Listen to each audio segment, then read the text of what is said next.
people were suddenly gripped by terror when red rain began falling from the sky. Everyone was too frightened to step outside, terrified by the eerie sight. But then, a fearless girl reached her hand out the window, and in the next second, she screamed in agony, as if her skin had been burned by acid. Scientist Ruth began investigating and discovered that the cause might be mutated algae in the lake that had contaminated the rainwater. She rushed to the lake with her team and began spraying chemical agents over the blood-red water. After several hours of continuous spraying, the rain finally returned to normal.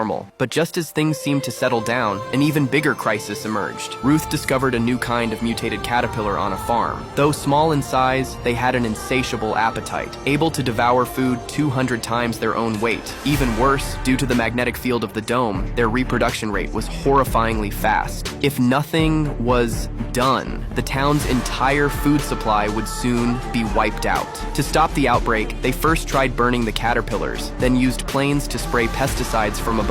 After a tough battle, they finally got the infestation under control. But before they could even celebrate, a fourth crisis crept in silently. In the scorching heat of summer, the town's temperature suddenly dropped below freezing. Even the walls of the dome were covered in frost. Seeing this strange sight, a curious boy touched the wall with his hand. To his shock, he felt it slowly sinking. By the time he tried to pull his hand back, it was already frozen solid to the wall. In a moment of panic, his friends rushed over and pulled with all their might, finally freeing him, but tearing the skin from his hand. Then, a piercing sound echoed through the dome, followed by violent tremors from the ground. The dome was visibly shrinking. The group rushed back into town to warn everyone to evacuate to the town center. Ruth told the townspeople that if they didn't get out in time, the closing air dome would crush them all to death. They had to find a way out. While escaping, they discovered a 10-meter wide pit in the forest, located dangerously close to the edge of the dome. No one knew if the pit led to an exit,